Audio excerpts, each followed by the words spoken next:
Yes, well, as we get older and older, I'm 77 right now. You can't live forever, you know. So if this procedure I'm going to have to clean the blood doesn't work, then I've got probably a few more months to make it before my kidneys shut down, you know. So that's kind of why I'm kind of going along with the interview at this time. You're seeing that what you went through is just too important for people not to know about. Yeah. Yeah. Can you just, can we start at the beginning with your military career and just walk through what exactly your experiences were? Was drafted into the military and got into the U.S. Army. After that, I was sent to the Signal Training Center in eastern United States. What year would this be? 58. I went through the signal training course. And at that time, I went through the radio teletype course and also the cryptography course, crypto. They had 5 instructors that were getting out of military service. So they pulled the top 5 students, and I was 3rd in the class. So I got pulled as an instructor. Now, were you at this time also working yet for CIA? No. Not yet? No. After one day, my boss came to me, and he said, how would you like to, make some extra money? And I said, oh, money is good. So he's explained to me that he could put it through. I would have to get a top secret White House Q clearance for the job, And I thought, boy, it must be a pretty exclusive thing, And I said, well, what is this? And he said that I'm director for the CIA for Eastern United States, And I said, oh, I didn't know that. And he said, you weren't supposed to. After about 6 weeks, my security clearance came through, and I got my CIA card. It was an ID card, like a credit card, where I could just go up to the door and slice it, walk right in. And my name at that time, I used a artificial name too. Never used my real name. I started working with him on the project he was on, and that was Project Blue Book, which was kind of partially a fraud. You're saying some of the Blue Book cases were completely fictitious? Yes. But the cases that we got came from, I think it was Fort Belvoir, Maryland. Mm-hmm. Fort Belvoir? Yeah. And it didn't come from the Pentagon, or it didn't come from CIA headquarters. But we would get reports about a certain sighting that they had in Mexico or Italy or something like that. And then we had people that would follow through on it, that would go out and interview the people to see if they were nutcases or if it was real, So they'd be going overseas frequently? I wasn't, but I always stayed statewide. But the people we had working with us from the CIA would do that. We would get like a new report probably a couple times a week. I was coming into the Army fresh off the farm, so I really didn't have much knowledge of anything, but my boss filled me in on Project Blue Book and what they had found so far. as far as grays and aliens and the Roswell incident. How did you feel when this first got dumped on you? When you first learned about this? I was just kind of overwhelmed with all of this, you know. And I said to him, I don't know if I'm going to be able to be a judge of this type of thing. What's real, what's not, when I don't have much knowledge of it, you know. So... What did he say? He said, well, we have to build the information as we go, and you'll see how this thing is working out. And then the other thing is, of course, you really weren't able to tell family or close friends, obviously. No, I couldn't tell anybody. In fact, I had to take a vow that I wouldn't tell anybody. A lot of it for 40 years, and more of it for 50 years, which is up in 2010. You're doing all this crypto work. You're looking at images, photographs, video. It's 1958, maybe the fall of 58. What happened after this? At that time, the Project Blue Book thing kind of went pot, you know. If you remember, back in those days, they kind of declared it as a nothing, you know. Mm-hmm. Right. And they were telling the world all UFOs are misidentifications, hoaxes, balloons, psychological issues, whatever. Yes. Yeah.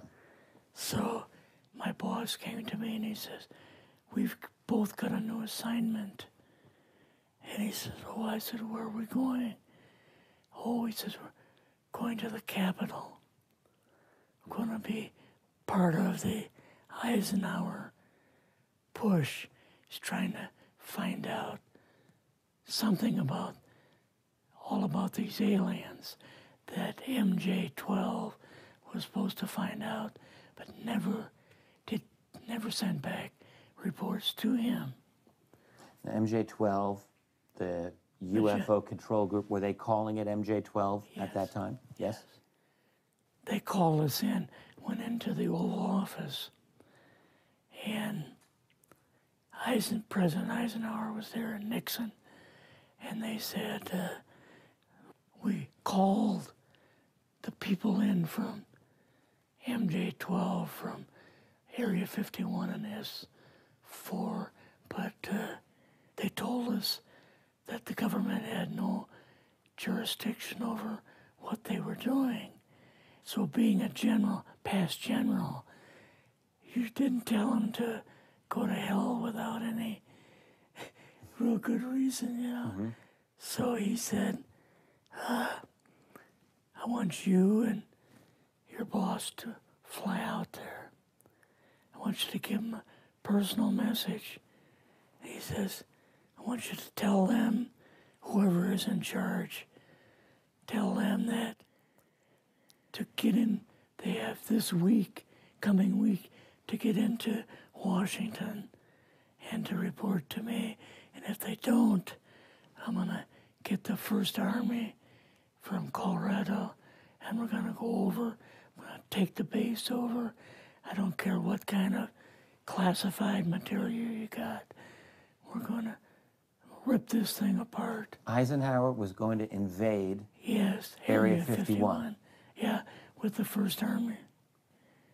So you go out with your superior. Yes. You fly out. You land. What happens? Can you describe this whole process, what you saw? They took us the 13 or 15 miles south to S4 and like different garage door openings. Okay. And in these garage door openings, they had like different saucer crafts. The very first one had the Roswell craft in. It was kind of crashed up, but apparently every alien that was in it died except for a couple. So you see the Roswell craft, and what are some of the others that you see? Well, the Roswell craft was really strange because it looked like real heavy aluminum foil. We could rock next to it, and you could rock it. The whole thing probably weighed 150, 300 pounds. Could they tell what the source of power was of this craft? Yeah, it was like a reverse gravitational thing of some kind. In fact, one later on, I got the mathematical code for reversing gravity in a 3x5 card. I guess there are different types of grays and so on. How did you see that evidence?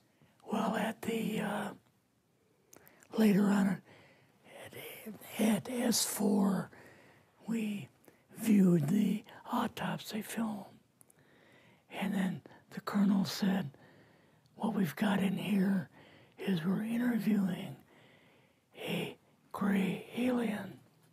All right, right there. How did you feel at that moment?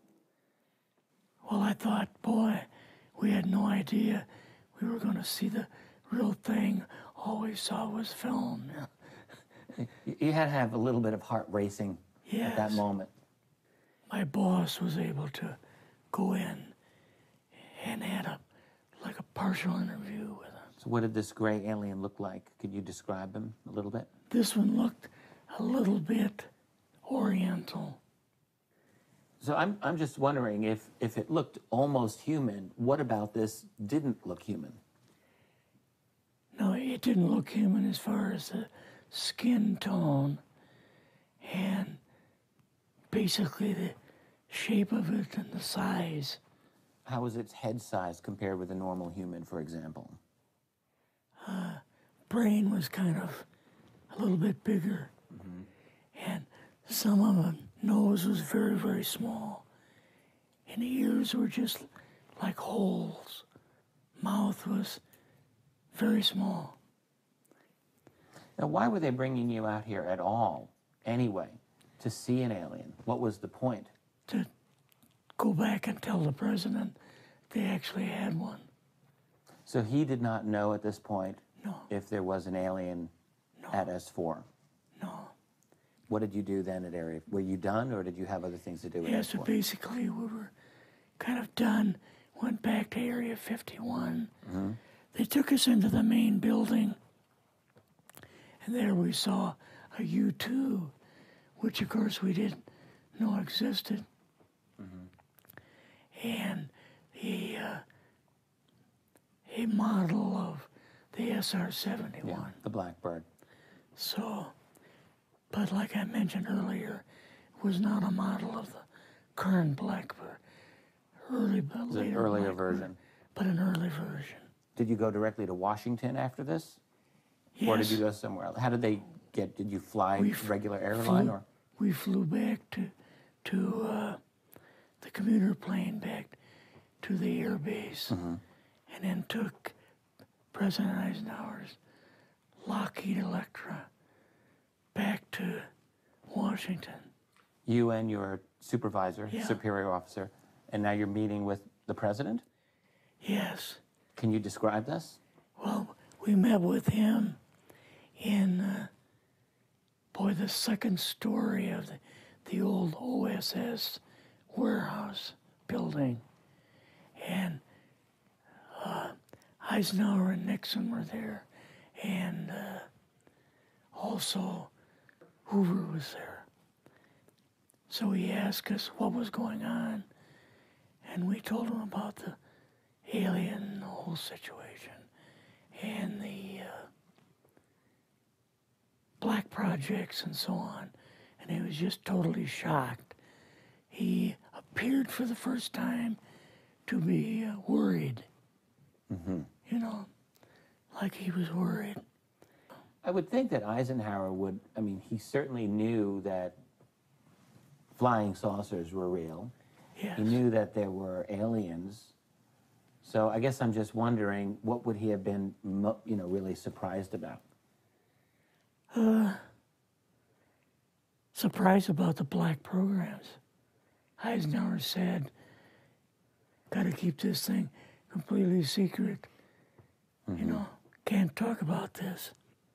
Your actual name is, I mean, the name you grew up with, that was a different name than what you had in the... I never used it in the CIA at all. Now, what about today? You're going on the public record, and this is still sensitive information, even though earlier you talked about, you know, security oaths that maybe expire after a certain period of time. 50 years.